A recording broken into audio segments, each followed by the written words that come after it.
Halo 3 ODST is the next game to be set to release in the MCC on PC, and it's also going to be receiving an Xbox One update adding in Firefight with online matchmaking. In this video, we're going to go ahead and take a look at the sandbox and how it's changed from the original release of Halo 3. Halo 3 ODST was released on September 22nd of 2009.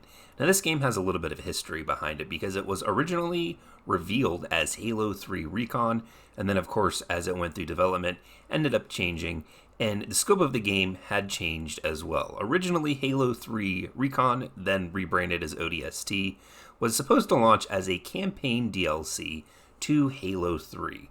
Now, at the time, Bungie had been separating from Microsoft, and as part of their deal with Microsoft, they owed them 2 more Halo games. They had already started development on Halo Reach, and at this point had pretty much just expanded ODST enough so that it had a 6-hour campaign and a firefight mode, which of course was going to be more iterated on in Halo Reach, and it was a bare bones arcade survival wave shooter, and this had become popular at the time thanks to titles like Gears of War and Call of Duty Zombies.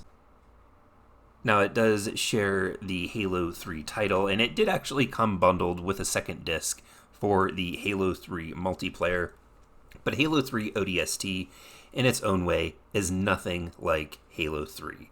Starting off, it is the first game in the franchise that ditches the dual wielding. Now, one of the biggest disappointments for me when playing Halo 3 ODST's campaign is the fact that the entire weapon sandbox from Halo 3 does not carry over to Halo 3 ODST.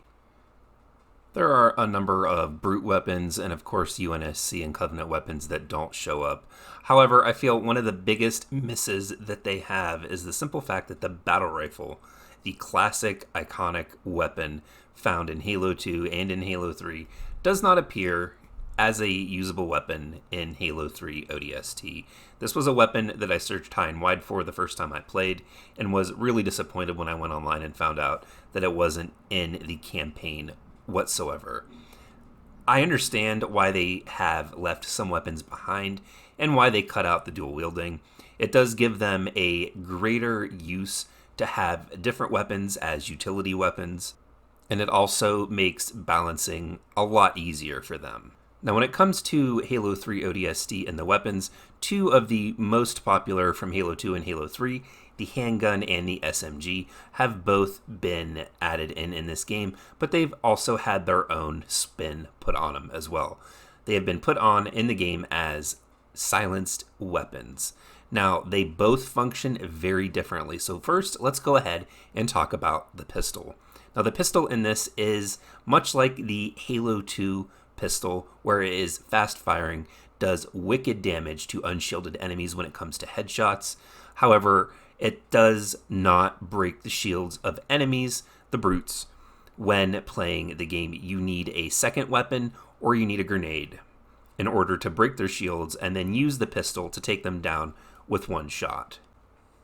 One change that you will notice now that you are playing as an ODST, a regular human, and not a Spartan super soldier, is that you take damage really fast and you lose health very fast.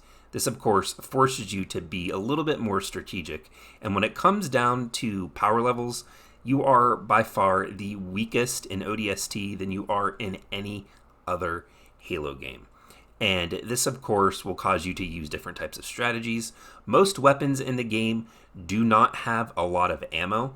Now, the Covenant and the brute weapons all have around the same amount that you would expect.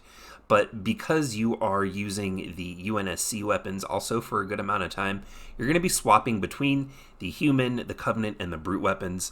And primarily because some of the human weapons have been changed. Like I said, aside from the pistol, the SMG now comes with a silencer on it, and it also comes with a scope. This makes the weapon good for close to mid-range, but only while you're pulsing the trigger, much like you would have to in the other games, in order to make sure that the accuracy of the weapon stays to where you're going to want it. Now, this weapon will take out most enemies, most shielded enemies as well, and you may have a couple of bullets left over, but for the majority of it, it's going to take up an entire clip.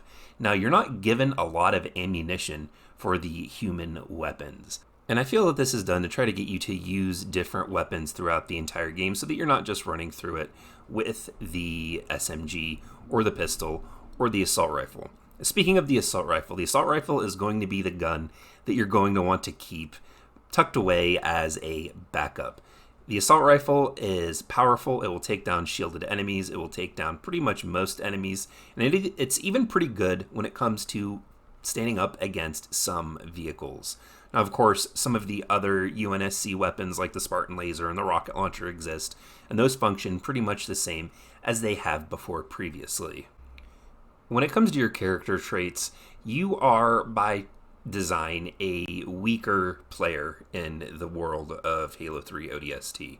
You don't have a shield bar, but what you have is a stamina system, where you'll be shot up to a certain point where your screen will turn red and all staticky, and then once it hits a certain level, you will then start to lose the health that's at the top of the screen. That is not a shield bar, that is a health bar.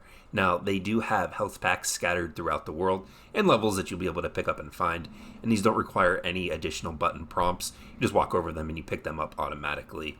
And also, with you not being a Spartan, you don't jump as high and you don't move as fast. There are slight differences where you will be able to jump in a vehicle and fly around, but for the most part, in a lot of levels, unless they're designed to have vehicles in them as their main way of travel, you're going to be walking. Now, excluding Combat Evolved, the melee system has remained pretty much the same since Halo 2. Well, it's changed up again here in Halo 3 ODST, and it's going to take you multiple melee attacks, even after breaking enemy shields, in order to defeat them, than it would regularly when playing any of the previous Halo titles. And this just goes to show how your character isn't a Spartan super soldier and you are designed to be weaker.